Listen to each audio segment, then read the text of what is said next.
Black music has always been the heartbeat of our culture, the place where our joy, our pain, our rebellion, and our brilliance all meet. But the truth is, the world loves black music. It just doesn't love our people. It loves the sound, the rhythm, the innovation, the cool, the influence. But it doesn't love the creators. It doesn't always protect them, doesn't credit them, and doesn't pay them. Today we're going to be talking about the state of black music, past, present, and right now. And the receipts go back generations. So buckle your seatbelts. This is going to be a good one. Black music didn't start on the charts. It started in survival. It started in code. It started in rhythm that kept us alive. Spiritual, blues, jazz, gospel, soul, funk, hip hop, R&B, reggae, dancehall, Afrobeats, house, go-go, bounce, electronica. The list goes on and on and on and on and on and on. Every time we created something new, the world followed. But let's be honest, the world just didn't follow. It took. Now let's be real. We're going to talk about the state of black music for a second. Because of all these patterns that go on. Black artists innovate. White artists imitate. The industry, it loves the imitation. Elvis is the blueprint of that theft. I don't care if y'all like Elvis. Oh well, too bad, so sad. Ooh hoo hoo. He built a career off the sound, style, and swagger of black artists who never got the credit, the money, or the spotlight. He became the quote unquote king. While the people he copied were pushed to the margins. And that pattern didn't just stop in the 50s. Let's talk about it.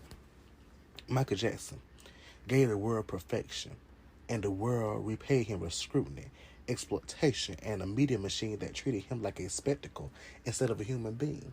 And still to this day, people are still treating this man crazy. This man had a skin condition. He literally had a skin condition, and people still want to say he bleached his skin. Really? This man had vitiligo. And vitiligo is known. It's known. You would think people who claim to be online so much, they chronically online, you don't know about vitiligo? Exactly. And then this thing about him being a predator or whatever. And it came out that it wasn't even true. People still talk about him. Like, seriously. Whitney Houston, the voice. She had a voice touched by God, but the industry loved her more as a product than as a person. And let me talk about how black people treated Whitney as well. Because y'all ain't exempt from getting called out. Y'all said she was pandering to the white people because she didn't make what y'all wanted to hear. Then when she did make what y'all wanted to hear, y'all still dogged her out. So it's like, what you want her to do? What you want her to do? Tina Turner, she survived abuse, racism, and an industry that tried to erase her. And she still had to fight for her name.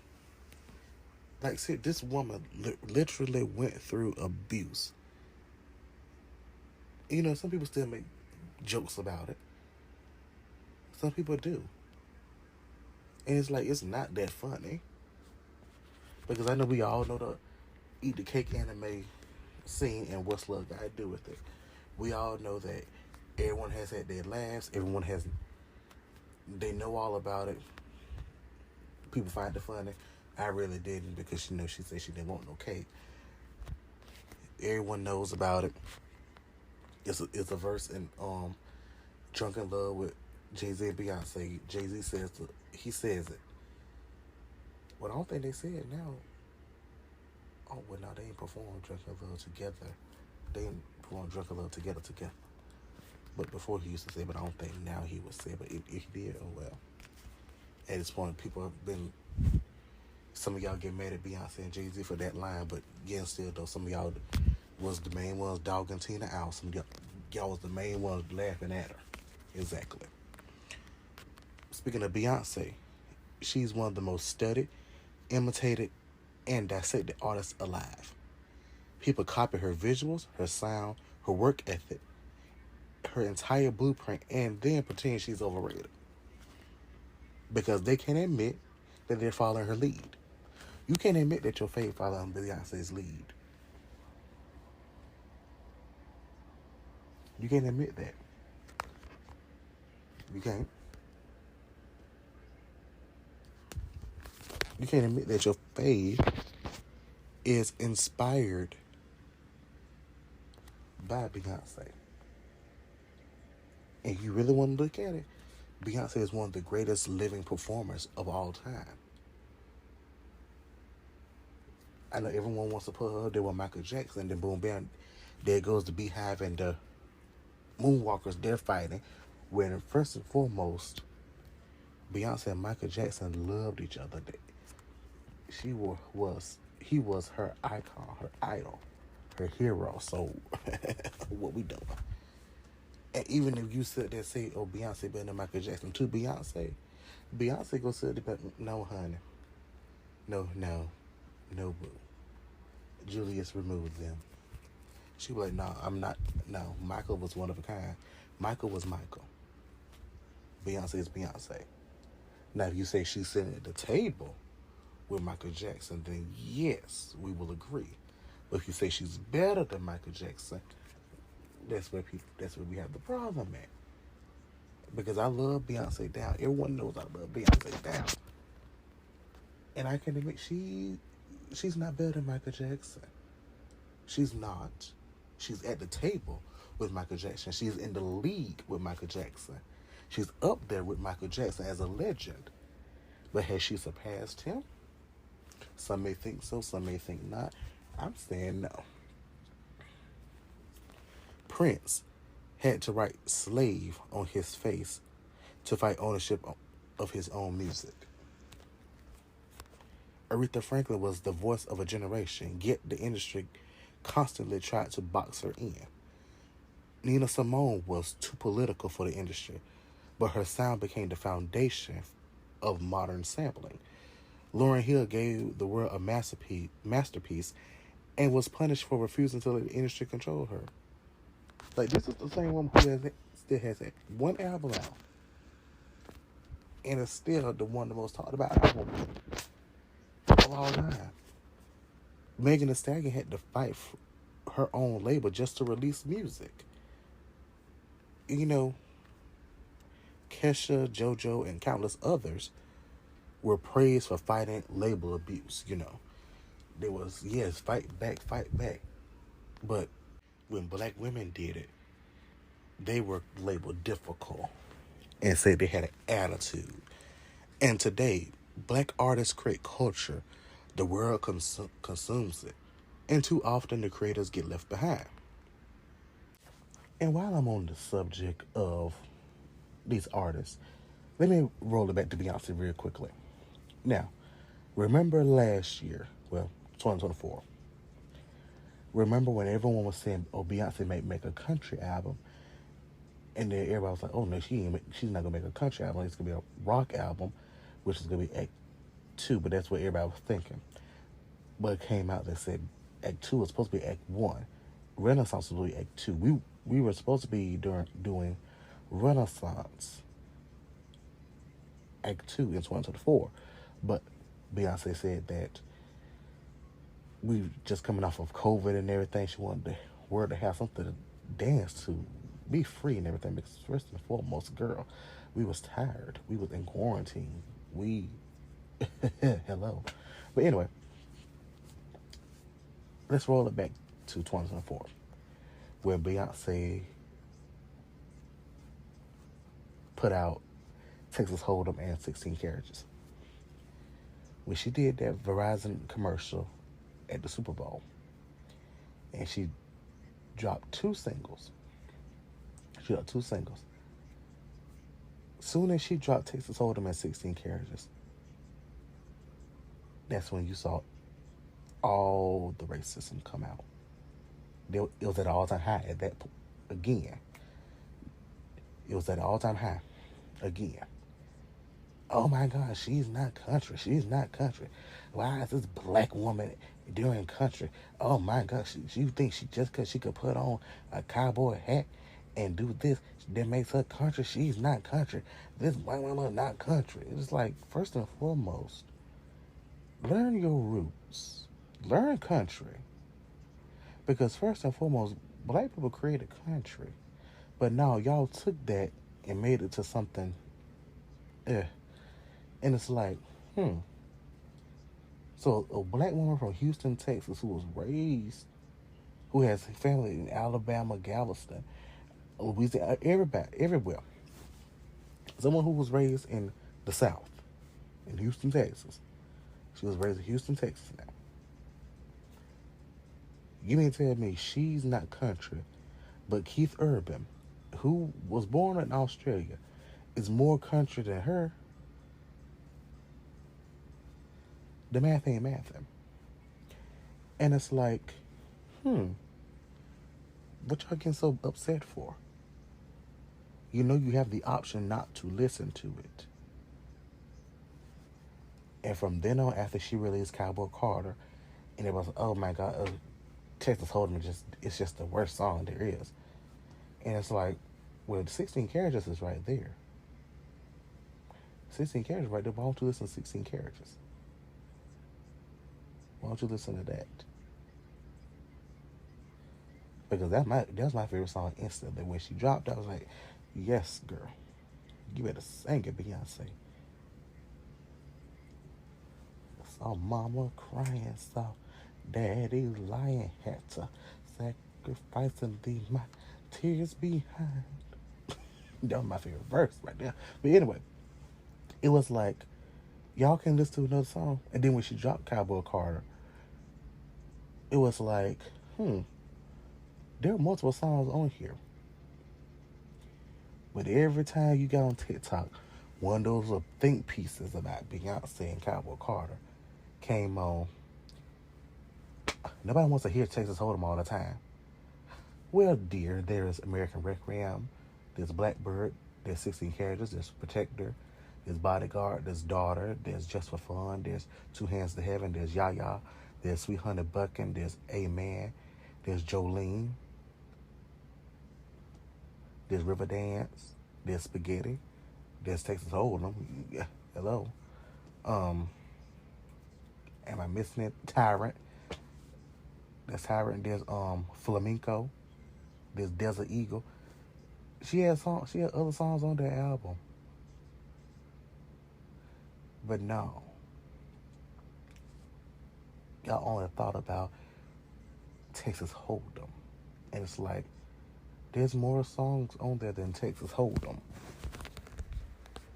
Like, Texas Hold'em ain't the whole album. It's not. It ain't. And it's like, why are you just sitting there acting like that?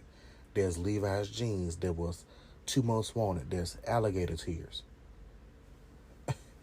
Amen. Then she dropped the remix for Texas Hold'em. Texas Hold'em Pony Up remix. Oh, everybody's like, oh yeah, I like this. I'm like, it's the same song.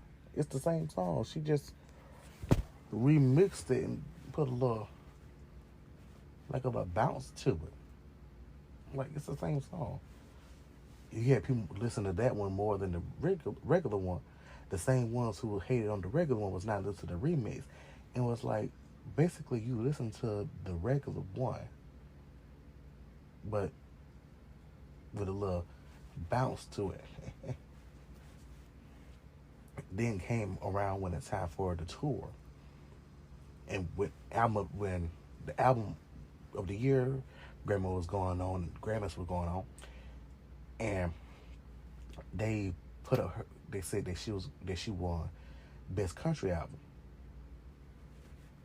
I was like, okay, all right, Best Country. I was like, well, maybe that's all Cowboy Carter's gonna get at the Grammys, at the actual show. Because I was looking like, look, they done snubbed her before with album of the year. I don't know what she get album of the year this year. And I was actually kind of rooting for her to get album of the year. I was like, yes, Cowboy Carter deserves album of the year. Look at this masterpiece. You dissect this thing from the start to the from the start to the end. In that first song, American Requiem, she says, "Do you hear me when I say?" Look at that, look at that, look at that. All that. She's telling you, listen. Because you had to go deep with this album. Then you get to the end with Amen. And in that song, she said, "Tell me, can you hear me now?" Like, did you hear what she said? Are you hearing what she said? Hello, are you hearing what she's saying?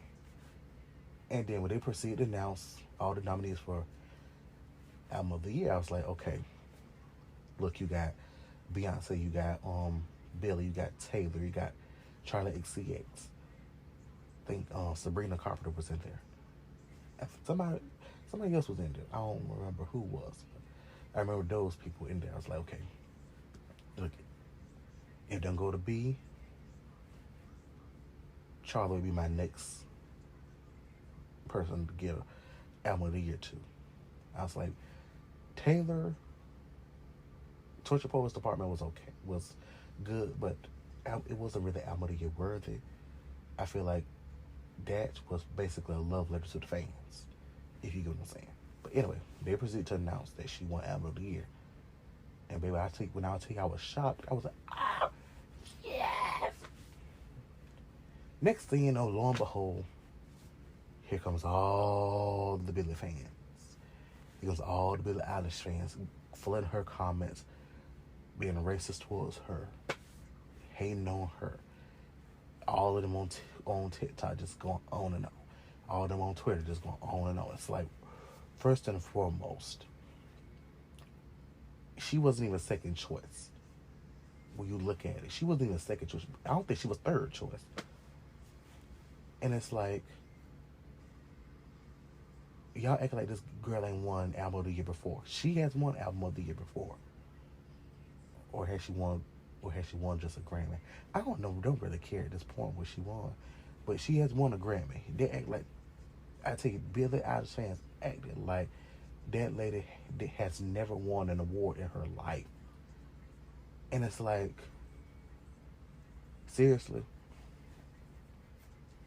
And then it's the fact that Billie never said anything. She never got on Instagram and be like, look, here's all my fans. Don't be sending hate towards anybody. Look, everyone did their part. Everyone was good. Everyone made incredible albums. Blah, blah, blah. You would think she would have said that, but she didn't. She didn't say that, but when she got on Instagram talking about some celebrities need to use their platform to speak up about injustice or something. Baby, the call is coming from inside the house. You didn't speak up about the hate and the racism that Beyonce was getting. Because nobody else got any hate. Sabrina won. Billie was in that category. Sabrina won. Kendrick Lamar won. He got some hate too. He did. He got some hate from her fans. But they only cared about album of the year. Yeah. And then when Beyonce proceeded to announce the Cowboy Carter tour, everything came up again. You had, what's that thing name? She be on, it was talking to Piers Morgan, the linebacker, the one in direct. What's the strong chin? Megyn Kelly. That. Yeah, that. Where she was on, when it was on, it was talking about Beyonce's, we were talking about, people in red states have enjoyed country music long before Queen Bey. Baby, just say Queen B. Or just say Beyonce. Or better yet, Miss Carter to you. Decided to stick her big toe into it And it was like, girl, black people created country music. And there was just so many other people coming out saying, oh, this tour isn't selling. Oh, I guess all the single ladies staying at home. And then come to find out, sold out every stop. LA, New York, London, Paris, Houston, Atlanta, Chicago, Vegas. Am I forgetting anyone? I feel like I'm not.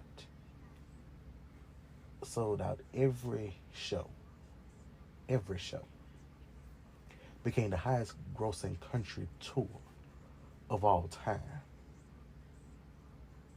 Even the people who they say are real country couldn't even get what she got. Yeah. But they want to tell me that she's overrated. Now let's talk about now. 2026. Streaming changed the game and the exploitation. Black artists are getting millions of streams and pennies in return. The math has never been in our favor. You know, TikTok was built on black creativity. It is built on black creativity. Black creators invent dances. White creators go viral doing them. Brands pay the imitators. The originators get erased. We saw it. AI is learning from black voices without credit. People are generating AI Beyonce vocals, AI Drake songs, AI SZA tracks, using the sound of black artists without permission, payment, or protection. And you know, genre blending is celebrated until black artists do it. When black artists experiment, they're told to stay in their lane. When white artists experiment, they're called innovators. And that's why I was so glad that Beyonce won the Innovator Award at her Radio Music Awards. Because she's an innovator. And I think more artists need to start doing that. More black artists need to start doing that. Look, just because you do rap or you do pop or something, expand. Try a different genre. Put a genre on your album. Like, you can still have the pop. But you want to say they do a little country pop or a little rap pop or something, do that. You know why? It's because we are innovators. You know, these war shows, they still don't get it right. Black artists dominate culture, but get sidelined in major categories. Y'all can say it, they be like, oh, y'all don't. Yes, we do. Yes, we do. Because why now? Beyonce was the last person to win Best Country Album. Now they're doing two categories. I think it said Best Original Country or Best. So some deal with Best Country, but it's not Best Country Album anymore. It's not that. It's something different, something else. Either Best Original Country Song or something. And you know, the industry still polices black expression. Too sexual, too political, too angry, too confident, too black. But when other artists copy the same thing, it's artistic freedom. Megan Thee Stallion, oh, she's too sexual. Her songs, oh, that's too sexual. You had Cardi B, oh, that's too sexual. Oh, kids shouldn't be listening to WAP. Why is your 5-year-old listening to WAP? Why are they listening to WAP? The song is not for no 5-year-old child. The song is for the grown people. The song is for the freak need, it ain't even for the cookout. Because the children there too. But it's for the club and everything. It's for the grown people. Why is your child listening to WAP? You had people, police people talking about they would go boycott Beyonce because of her song Formation. Well,